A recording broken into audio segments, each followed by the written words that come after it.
Russian President Vladimir Putin has condemned weekend protests demanding the release of jailed Kremlin critic Alexey Navalny. Russian police arrested more than 3,700 protesters on Saturday. The crowds braved freezing temperatures as they demonstrated and clashed with police in several cities. The protests were some of the largest against the Kremlin in years. Russian police arrested Navalny last week, just as he returned from Germany, charging him with a parole violation. He had been recovering from a suspected nerve agent attack. Alexey Navalny called for the demonstrations from behind bars after his team released a 2-hour documentary highlighting what he calls Vladimir Putin's corruption. For more, I want to bring in Nina Khrushcheva. She's a professor of international affairs at the New School and is the great-granddaughter of former Soviet Premier Nikita Khrushchev. Nina, welcome. So great to have you with us. You are on the ground there in Moscow, and you attended some of the weekend's protests. How is the atmosphere there, and do you feel safe? Yes, I felt safe, but I wasn't charging into the middle of it. I spent about 2 hours on Saturday at the protest while police was rather mild and was not really pressing protesters. The fracas began about 2 hours in when they were allowed us to scream enough that Putin is a thief and he has to get away and whatnot. You're actually showing the footage indeed.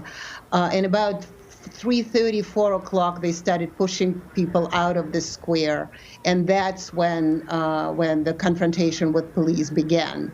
But if you go safely, is actually Alexey Navalny is asking us to do, is you go in, you go peacefully, you go without throwing snowballs at the police. Most of the time, you are going to be fine. They're not going to arrest everybody.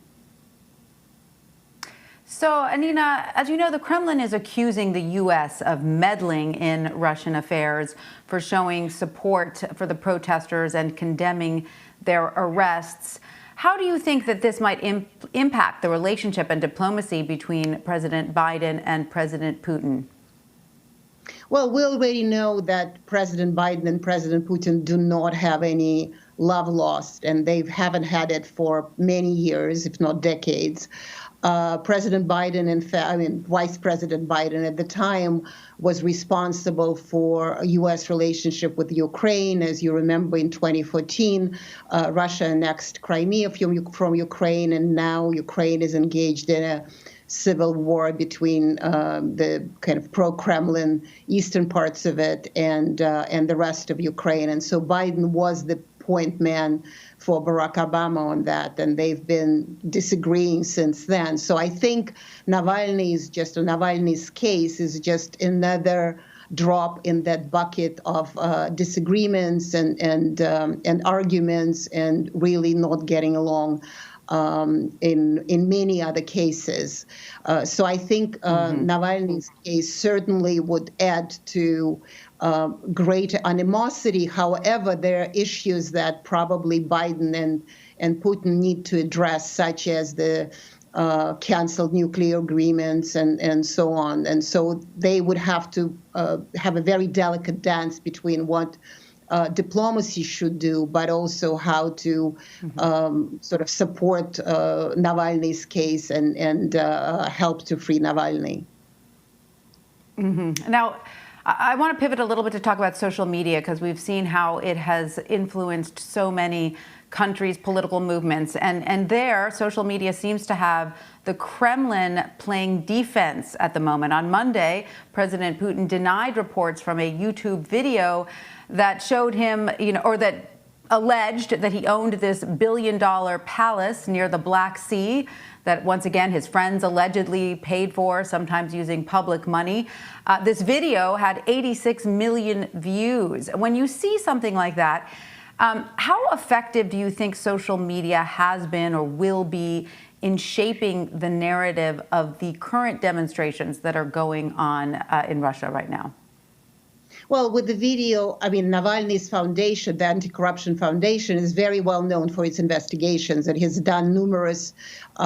They did one about a few years back. They did one on the former president and former Prime Minister Dmitry Medvedev, which was also very well kind of watched by very many people. I'm not sure. I mean, because in Russia, people are basically resigned to the fact that the authorities are corrupt. So when you say 86 million viewers, yes, but very few of them really surprised that it did happen. And in case there is that, and in fact there is that palace. I think what's more important, I mean, that people watched it just to see how the rich and famous live, but most of the time it's not, probably would not be the same reaction as it is in the United States, although people are annoyed that Putin keeps staying on for 20 years and people's lives are getting slightly, economically, certainly getting worse, and he's been there for such a long time, it doesn't get better. But they did go because, not so much because of the palace, but because of how Navalny has been treated by the authorities, first of all poisoned, and then arriving immediately get arrested against any legal representation. And the fact that he was able to speak from the police station and saying, you need to get to the streets not because of me, not because of what we investigate, but because of your own lives. I think that was very pressing. One last comment. They did an amazing thing, something that during the protests in Belarus they did in the summer, President Lukashenko did, trying to preserve his presidentship, which Russians never did. I've been going to protests for a long, long time. They jammed social media, and that was the first time it was completely jammed. It took me hours to post my recordings from the protests because they really learned that lesson. And Nina, quickly, we don't have a lot of time, but considering your family pedigree and sort of the historical knowledge that gives you, where do you see Russia headed right now, and where would you like to see it going? Well, I think Putin has really exhausted his time. It has been 20 years, as I said. I think only Joseph Stalin was in power longer, almost 30 years. So I think in this way, it's almost feels like it's the beginning of the end. Well, my family pedigree, of course, Soviet despotism, and I am against the Kremlin. So I probably really I'm not in a good book of not Vladimir Putin, probably he doesn't know who I am, but certainly not in the good book of people who do around him.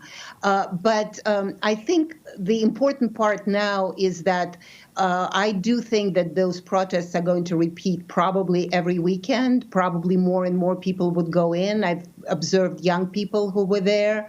For a lot of them, it was also social outing. It's not necessarily against anything. They just, because it's a cool thing to do, which is, not a bad thing for young people. Often this is the case. So I would imagine the protests are only going to increase, and the Kremlin should better do something very quickly with Navalny's arrest. And because the more he's in prison, the more hero he will be in Russia. And on this level, he's now essentially a politician on the same level as Putin. And this is something that Putin is terrified to have. And so they would have to have some sort of strategy on how to deal with Navalny. This, what you're showing on the screen now, is not the strategy that will bring them victory. Very interesting perspective. Thank you so much, Nina Khrushcheva, for joining us. We really appreciate it. Thank you.